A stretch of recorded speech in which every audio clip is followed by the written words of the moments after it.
Conceived and promoted by Bangalorean Devika Ramarathnam, Ithy-Adee's sole purpose is to promote the second largest occupation of India and make it a popular choice of attire among the youngsters.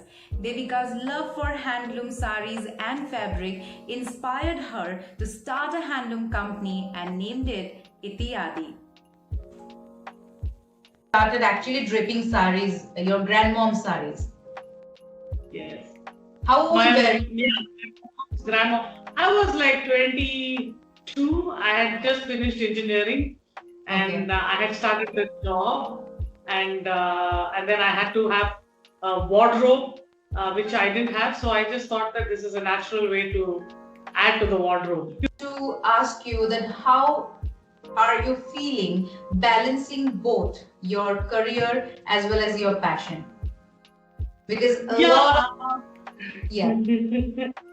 Yes, true, very true. This started about 5 years back. I started Ithy-Adee about 5 years back because I met somebody, today my managing director. I met somebody and it was like we were talking and she said, I really like and admire the way you wear saris to work every single day. So out of like 5 days a week, I think at least 3 to 4 days I'm in a sari, especially from the last 5 to 6 years. So she said, I really admire the way you wear saris. And she said, what is it that you want to do? So I said, I always keep thinking that I should open a store, that I can post saris from the weavers directly and sell it to people. Because I have seen a lot of wholesalers or middlemen, hitting the weavers hard on their, on their craft and taking goods worth after bargaining. So I was saying that, and so why don't you start? What's stopping you from starting it? So I said, oh, just do it, and that's how I started Ithy-Adee. And very nice because it is very tough to balance both. So sometimes I work late into the night for Ithy-Adee. My weekends are short. I spend most of Saturdays and Sundays shooting pictures of the saris, or writing something or researching or reading something. So it is difficult, but I think when you are passionate about something, you will always find the time to do it. That's my strong belief, So when you really like something, you will always find time to do it. So, and you will probably I think you will prioritize it better when you do that, So that's what I feel. And currently the place I'm working in gives me that freedom, to dabble in my passion. So for that I'm really grateful and very happy as well. Great. Aspiring entrepreneurs who are still in college and they think of something doing of their own, which many of us, and they feel that entrepreneurship is very jazzy and it's very trendy. So what do you think that, how tough or how's the road being an entrepreneur?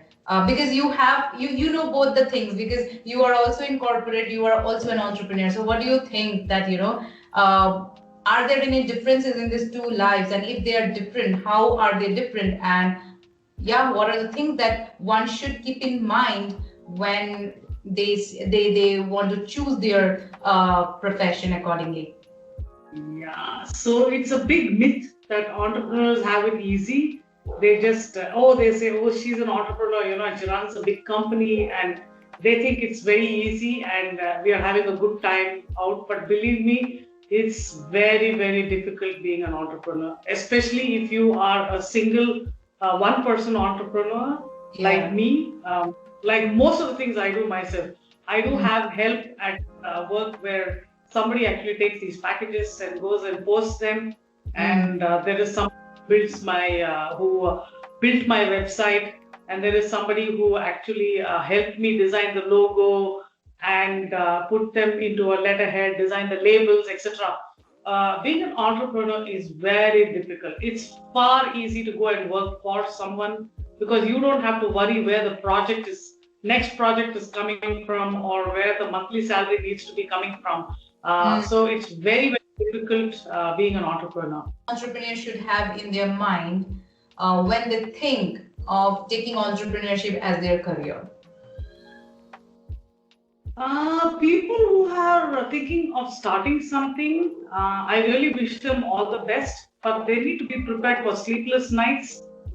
They need to be prepared for some losses. They need to be prepared for a lot of eccentric customers. Yeah, Mhm. and they need to be prepared for the dishonest or the guys who like to cut corners when they're selling things to you. And you have to stay sharp all the time. That you have faced, and how did you overcome those challenges? Yeah, it was definitely it was a tough time, and I really, really wish that we don't have another 2020 ever. Yeah. Whether it's in my lifetime or somebody else's lifetime or children's lifetime. Mm. 2020 was very difficult. And from the time the lockdown was announced on March 22nd in Bangalore, Mm. I had actually at that time, because it was supposed to be only for 10 days, right? I had Mm. made an advertisement to one of the weavers of Maheshwari saris for the summer. Okay, Okay. so I had given him an order to make pastel shades of saris for the summer, and I Mm. had given him an order of saris, and the advance amount went to him, Mm. and he never made it because of this COVID problem, right? Mm. And Mm. uh, I got the saris delivered to me last month. Oh. Right? So after the weaver started coming to work, I got the Yeah. delivery. Mm. It was quite a problem time because I employ one lady who comes and cleans the studio and puts away things and everything. So I had to pay her, even though I Mm. was not making sales. Yeah, so I had to pay her because it was important for her to get that money, right? Yes. And there was no sales actually for close to 5 months. And the only sale I had, luckily for me, was I had got a few of the kunbis sold, the previous lot to this, Yeah. which people bought because it got sold out within like 24 hours. And Oh. I think Yeah. by God's grace, I got a very big order for a wedding during the COVID times.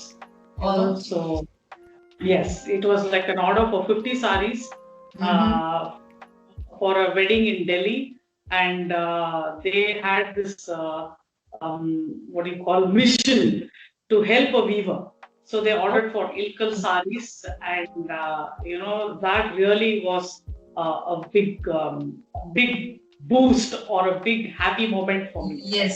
So Correct. What along kind with of Hana sarees you blouse pieces. delivered for this marriage? No, this was for giveaways, So for Giveaways. wedding giveaways, they wanted Mm. to do this as a good deed for the Yeah. weaver and supporting Yes. the community. So I was really That's happy a about great idea, in fact. Yeah, I think the people who are into handloom businesses, so they should follow this trend, because that this handloom sarees can be also be a great, I mean, good it. choice for giveaways. That's right. You juggle between corporate and your passion. So also I can say Mhm. it's not only passion, but it is your business too. So I'm sure that there are a lot of stress that you deal with. So how do you manage your mind, body, and soul? Because we all know that we have to take care of our physical health, mental health, and emotional health to run our show. So how are you dealing with this? How are you managing your mind, body, and soul? Okay, so for me, the my happiest moments are when I'm with my plants and with my saris. I'm very fascinated by the texture, the feel of it, the colors. It actually gives me a high, So Right. I'm very, no matter how many times I see the kundi sari, it's a very basic sari, right? It's Mm-hmm. Yeah. it's not. It doesn't have a motif or any such thing. But the Mm-hmm. feel of the sari, the thought behind it that this was revived, it gives me a great pleasure, And when I see a Maheshwari sari or when I see an ilkal, it gives me great pleasure. So I think that's a good thing for the soul. I do Mm-hmm. yoga Oh, in the great. Yeah. mornings. So yeah, Mm-hmm. 3 days of yoga, and Mm-hmm. it's very funny. But I also love my job because I've been doing it for so long.